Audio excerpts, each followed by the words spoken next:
Good evening. I'm Amanda Starantino. Thank you for joining us. And I'm Mark Mullins, bringing you the news tonight from my home. Indiana Governor Eric Holcomb plans to update Indiana's stay-at-home order at tomorrow's afternoon news conference. That order is set to expire tomorrow night, but Marion County restrictions will continue in the coming weeks. Today, Indianapolis Mayor Joe Hogsett and the director of Marion County Public Health Department announced that they are extending the local order through May 15th. Mayor Hogsett says the city faces added challenges to stopping the spread of COVID-19 because it's home to so many large attractions and a dense population. The mayor and Governor Holcomb say they have each other's support.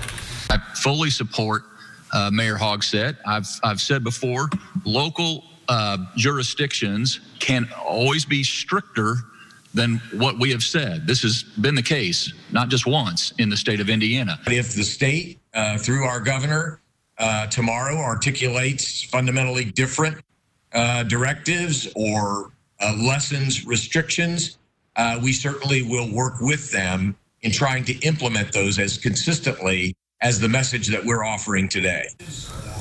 Marion County has by far the most confirmed case of COVID-19 in the state, with more than 5,000. In light of today's announcement, Simon Malls now says it will not open its 3 malls in Indianapolis on Saturday.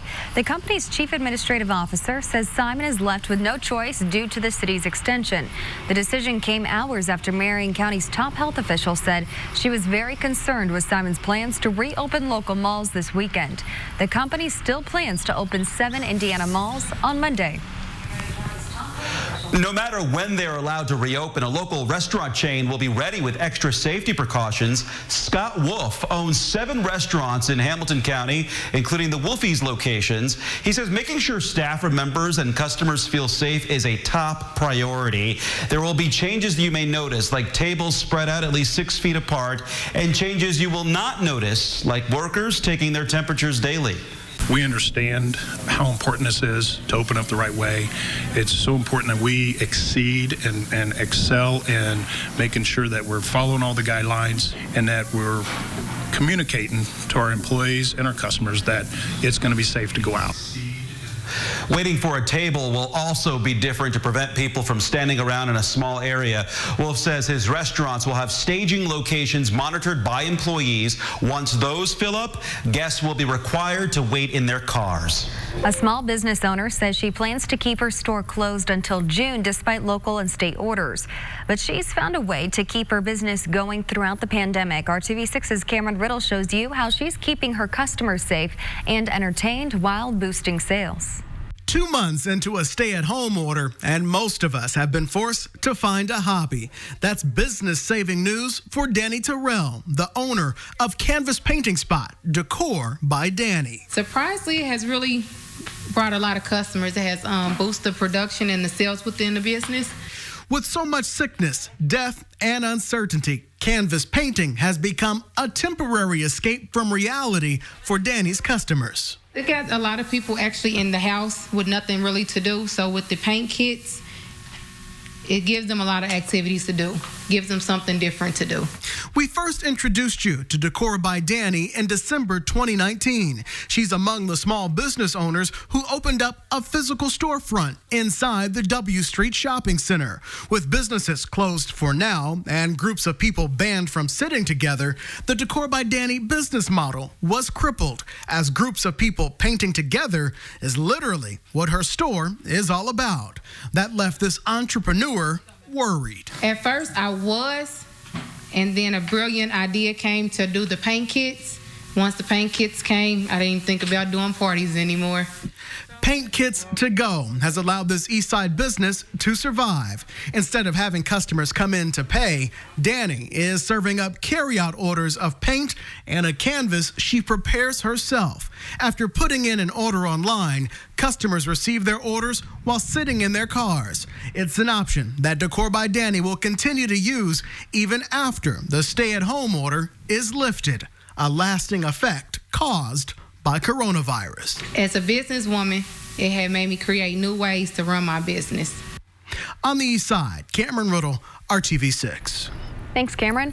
And new at 11, Indigo is getting back to normal in one very important way. The agency will start collecting fares again starting Monday. Indigo suspended fares about a month ago as a safety precaution so riders would not have to interact at the fare box. Now tonight, officials announced they have installed plexiglass shields on buses and at the transit center to maintain social distancing. Customers will now be allowed to board as normal and pay as normal. Again, this is set to start on Monday. We've heard from many self-employed Hoosiers, independent contractors, and gig workers who have run into trouble applying to federal benefits after losing work because of COVID-19. Today, the Department of Workforce Development answered an important question for people trying to apply for pandemic unemployment assistance through the state's brand new system. Now, he says the most common question they've been getting is why it appears applicants are being denied. As a reminder, that's part of our process. Keep in mind that in order to qualify for PUA, an individual must not be eligible for regular unemployment insurance benefits. The system will provide you with any next steps after you receive that notice. Commissioner Payne says his department answered more than 1 million calls in April, and they know wait times are still an issue. He says additional staff are being trained to answer your questions. The General Motors plant in Kokomo is adding more than 1,000 jobs as the facility works to produce 30,000 ventilators through August. Vice President Mike Pence toured the plant today. He praised GM and local workers for their life-saving efforts. I've said it many times at the podium at the White House. I'll say it again.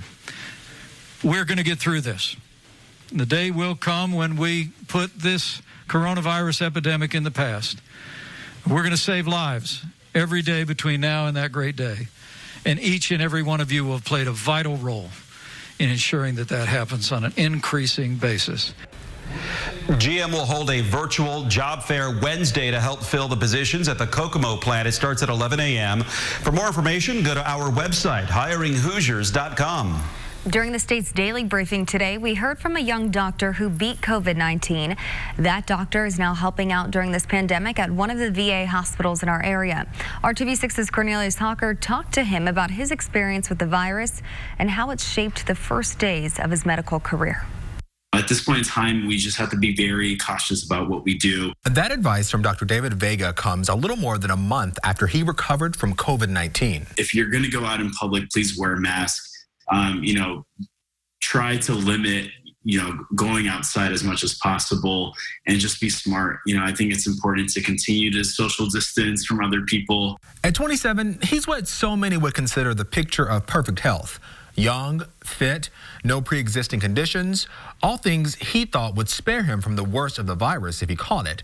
But that wasn't the case. This had you out of commission for how many days? About 2 weeks. I would say a week and a half, started feeling a bit better. And then finally, by 2 weeks, I would say I was on the mend.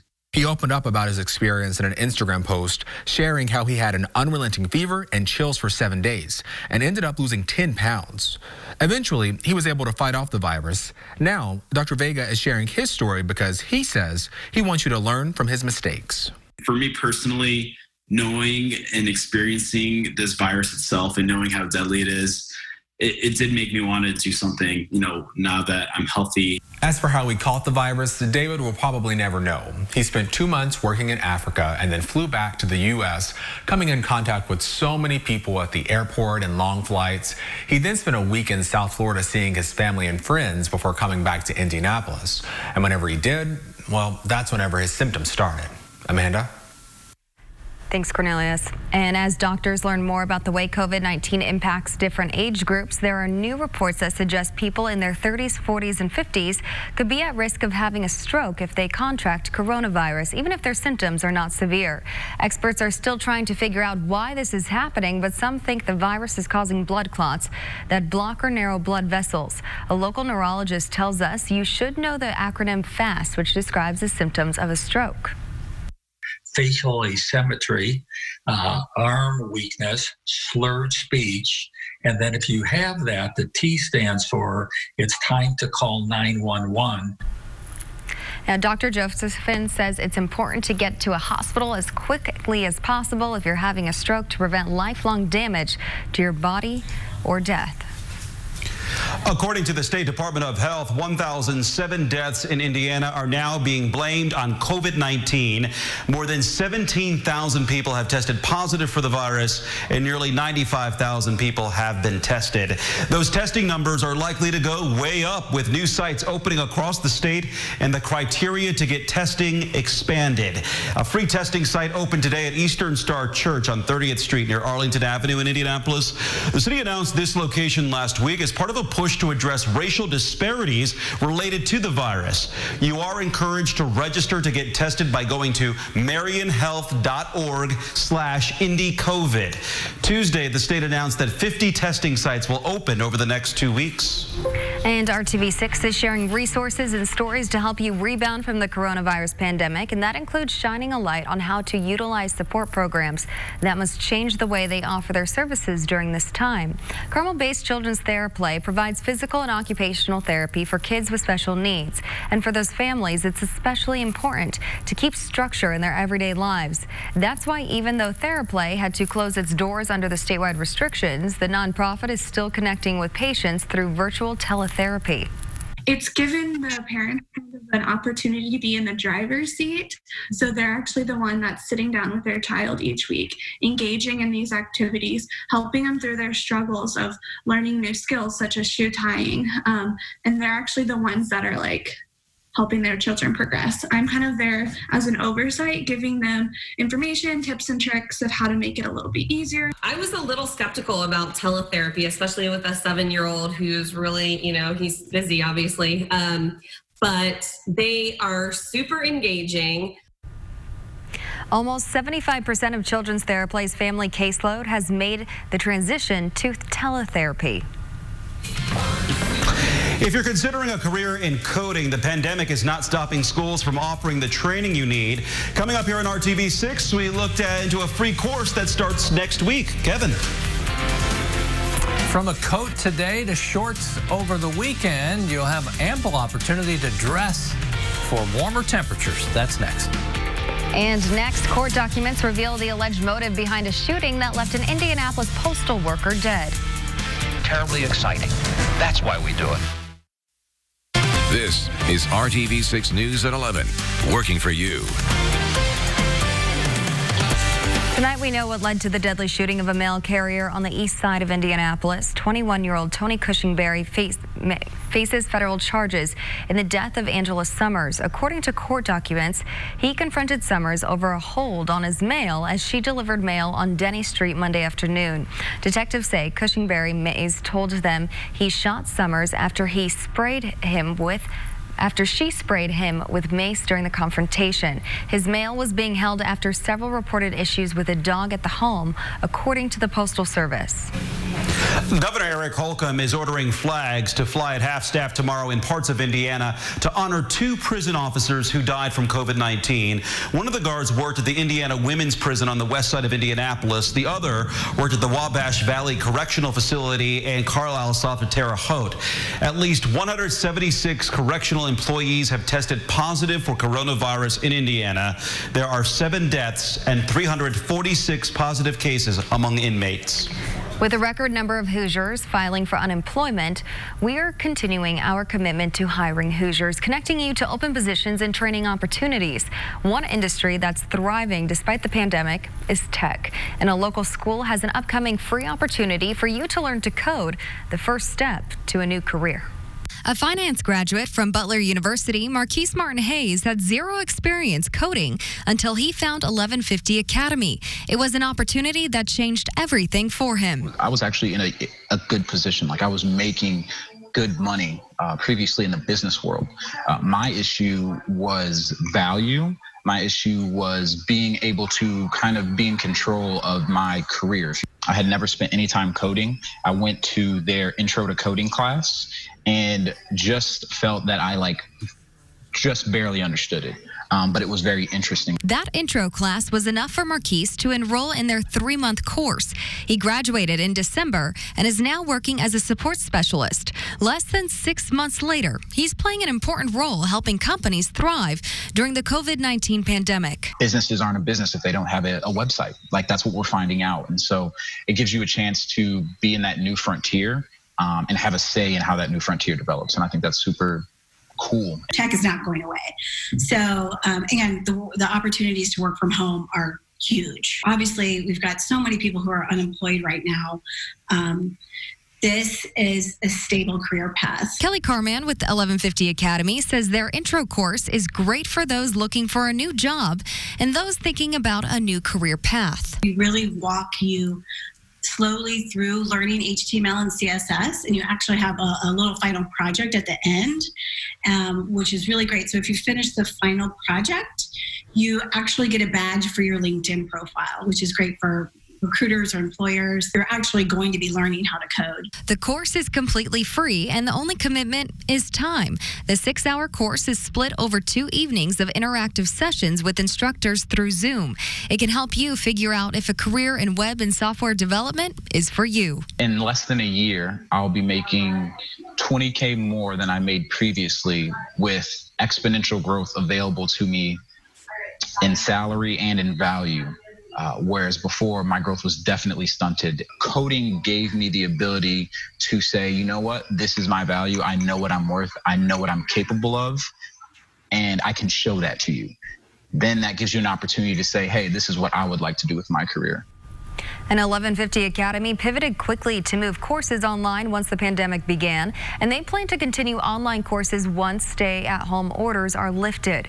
The free beginner course is this Monday and Tuesday, May 4th and 5th, from 6 p.m. to 9 p.m. If you choose to enroll in 1150 and take their 3-month coding academy, they do offer career services to help you build your resume to prepare you for a career immediately upon graduation. The average salary of an 1150 grad is $55,000. For more information on how to sign up with 1150 Academy, go to hiringhoosiers.com. There you can also find job opportunities in other industries, including many that are adding employees immediately. Kevin. Amanda, I'm fired up to talk about the forecast that changes in a positive way. Temperatures will be climbing as we step into the month of May. More on the outlook here in a second. It's chilly out. Skies are clearing. Temperatures will be cool in the morning, but quick snap of the fingers, change in wind direction. Things will change in a hurry as temperatures warm into the 60s tomorrow and then 70s for the weekend. We'll talk about our Sunday rain here in just a moment. Average high temperature starting tomorrow, 68. By the end of May, 77 for the average high, but the tendency, just like the month that we've had, continues into May for below average temperatures, especially northeastern half of the state. Below average rainfall, northern third of Indiana. This is our wettest month, May is. May, June, and July are the 3 wettest months, but we average over 5 inches of rain in May. Skies are clearing from northwest to southeast. It will take a little longer in the eastern portion of the state. You'll have some clouds in the morning, but we'll all have a lot more sunshine as we go through the day tomorrow. Friday and Saturday, dry. Sunday, our chance for rain and thunderstorms, most significant, it looks like right now, in the morning. Tomorrow, it will not be as windy. Combine that with sunshine, and these temperatures will feel tremendous. Should be middle to upper 60s as we get to about 4 o'clock in the afternoon, settling at 66 or 67 for the high. That's from Indy north, then to the south. Temperatures are closer to 70 degrees. Weekend forecast, 74 Saturday, probably the best day of the weekend to get outside. If you have yard work to do, just going to get out to a park, take a nice walk. Then on Sunday, 71 with a chance for thunderstorms, especially first half of the day. The wind on Saturday picks up. It's a south wind that will carry the temperatures already by noon to 70 or right at it, then to the mid 70s for the afternoon high temperature, warmer as you go into southern Indiana. All indications are overnight into Sunday morning, we'll have this area of rain expand across central and southern portions of the state, then drift a little more to the south as we go into the afternoon hours. But you got to plan on some showers and thunderstorms for the second half of the weekend. The warmth that we build over the next 3 or 4 days disappears. Next week, Tuesday, 40% chance of rain and 66. Wednesday, that's the coolest high temperature in the forecast at 60 degrees. But compared to the day we had today, where we stayed in the 40s all afternoon, this is really heating things up. It sure is. Thank you, Kevin, for that. Indianapolis Public Schools is making a big investment in technology that kids can take home. IPS plans to buy 14,000 new Chromebooks for students in 3rd through 12th grade and 7,000 iPads for kindergartners through 2nd graders. The new equipment will cost $9 million and will allow the district to be better prepared for e-learning. The goal is to have the devices ready for the new school year. Bowling alleys are one of the many businesses considered non-essential under Indiana's stay-at-home order. And while the lanes are closed at a Beech Grove spot, RTV6's Brad Brown found out there are other ways the community can lend its support. It's not supposed to be this quiet. When it's been 3 or 4 weeks and no sound, it's out there. 24 hours a day, 7 days a week. For decades, Beech Grove has seen these lanes busy until now. We haven't closed our doors even in tornadoes and things like that, winter ice storms. So to look at them and say, hey, it's done, Scott Seach has owned Beech Grove Bowl for more than 20 years. The building's been in the heart of downtown BG for more than 70. Not being open is something not often seen here. We get at least a couple of phone calls every day. Are you open for bowling? Can we come bowl? So yeah, our regulars are just dying. All of us, we're all bowlers. We all want to bowl. But Scott and his crew have kept the alley's small kitchen going, putting out pizzas and calzones by the dozen, keeping the locals in the loop. We have a sheeted dough that we were using to make cheese breads out of. Stuffed it, folded it over, cooked it, and it worked. And we put it on the menu, and it's fastly become our #1 seller. I've actually been in airports in other cities and had people see my shirt and say, oh, I love your calzone. BG Bowl also has a relief fund for those in need. We pretty much posted, if you're hungry, out of work, need food, give us a call. We can use that fund to buy you dinner. So it started with $300. There's $900 in it now. We spent over $1,500 out of it. Every time something like this has happened, the ice storms and things like that, this whole community pulls together. Hopefully soon the pins will fall here again. My people are working. I'm working. We know that there's a lot of people who aren't working at all. So, your restaurants, they're there. They know when you need, and we're trying to help as much as we can. Scott is making some upgrades at Beech Grove Bowl that includes digital ball tracers and alley projection systems. Some very cool stuff there. He also partners with the Didion family in owning All-Star Bowl over on Indy's east side. They're making some renovations there as well. Of course, bowlers all over the Hoosier State are hoping to be back on the lanes soon. Working for you, Brad Brown, RTV6. This is RTV6 News at 11. Working for you. Most coronavirus patients who end up in the intensive care unit are not allowed to have visitors, and that means doctors and nurses are the only faces they can see. Scripps reporter Chris Conti shows how a nurse is trying to ease her patient's loneliness, one picture at a time. Like a steady falling rain, the days seem to run together inside Lowell General Hospital, where COVID-19 patients are largely suffering in solitude. When these patients are alone by themselves in their rooms, what do you try to do for them? We're just trying to stay in touch. Gina Barbieri is a nurse here. Like her patients, she too is in isolation inside of her apartment. The risk of spreading the disease to her parents and siblings too high. There was a lot of fear at first, but there's only so long you can be fearful and continue to go to work. So we've just all accepted. With no visitors allowed inside of most hospitals across the country right now, patients can't see family members aside from maybe a brief FaceTime call. Gina realized she could do something about that with the help of her printer. Now I just love this printer more than anything. It's just this. With the blessing of her hospital, Gina has set up a special secure email address. There, anyone with loved ones in the hospital can submit pictures of their family. After work each day, this nurse sits and prints the photos out. With the help of her colleagues, the pictures are then delivered to patients' rooms throughout the ICU. What do you hope these patients take away when they see these pictures show up? Just to remember they're not alone. I think it's a positive moment in a very otherwise not positive situation. And I think it probably feels really good for them to know that their family members wish very much that they could be there. She's calling the idea Pictures for Patients. So far, more than 24 envelopes of family photos have been handed out across the ER. It's about more than just pictures at this point. Yeah, I mean, it's just not being alone. I don't think anybody wants to be alone, especially when they're sick. But sadness aside, this 28-year-old is hoping other hospitals see what she's doing and start something similar. People are looking for positives right now. There's a lot of scary stuff going on. It turns out doing good in the midst of an epidemic just takes a bit of creativity. In Boston, I'm Chris Conti reporting. Donation or volunteer today. I've got to wish my wife a happy birthday today. This is a picture of when, around the time we first met in 1982. Is that shocking, Amanda? I'm sure it is. I love it. Thanks for sharing that memory. And happy birthday, Sue. Thanks for making RTV6 your choice for news. GMI starts at 4:30.